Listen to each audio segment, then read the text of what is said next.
विजयदशमी अर्थात विजय का मार्ग प्रशस्त करने वाले शस्त्र पूजन का दिवस। शस्त्र निष्क्रिय होते हुए भी सदैव सक्रिय रहते हैं, अर्थात अगर वह कहीं किसी अलमारी में पड़ा पड़ा जंग खा रहा हो तो भी अपना काम करता रहता है। और उसकी उपस्थिति ही शत्रुओं के बुरे और कुत्सित विचारों को नष्ट करने के लिए पर्याप्त होती है।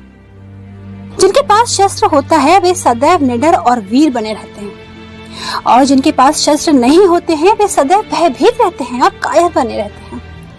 एक बार अपने हाथ में शस्त्र लेकर तो देखिए, आपको महसूस होगा कि देशद्रोही और शत्रु चींटियों के समान है।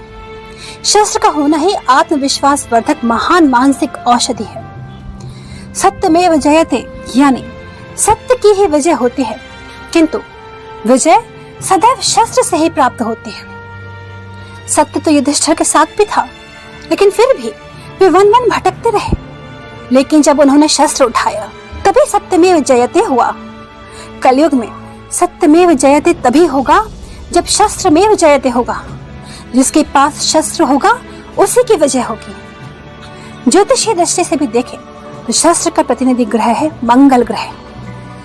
अगर आपके पास शस्त्र है तो निश्चित रूप से आपका मंगल मजबूत होगा, और अगर आपका मंगल मजबूत है तो सर्वत्र विजय प्राप्त होनी ही है।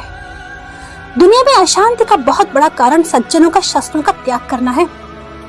दुर्जन सदैव की तरह शस्त्र धारण किए रहे, जिससे वे ताकतवर होते गए और धरती पर अनाचार फैलता गया। कितनी प्रासंगिक बात है। वनराज के रूप में सिंह का अभिषेक या संस्कार नहीं होता। अपने पराक्रम के बल पर सिंह स्वयं जंगल का राजा बन जाता है। संक्षेप में कहा जाए तो इस संदेश का मंतव्य सिर्फ इतना ही है कि हम अपनी सुरक्षा की जिम्मेदारी स्वयं धारण करें। कोई पुलिस, कोई सेना या कोई सरकार हमें बचाने नहीं आएगी। जब हम पर संकट आएगा तो उसका सामना सिर्फ हमें ही करना होगा।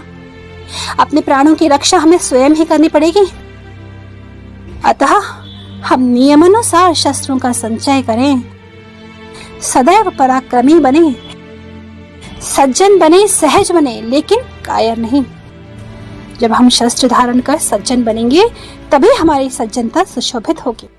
विजयदशमी पर्व की अनंत शुभकामनाएं।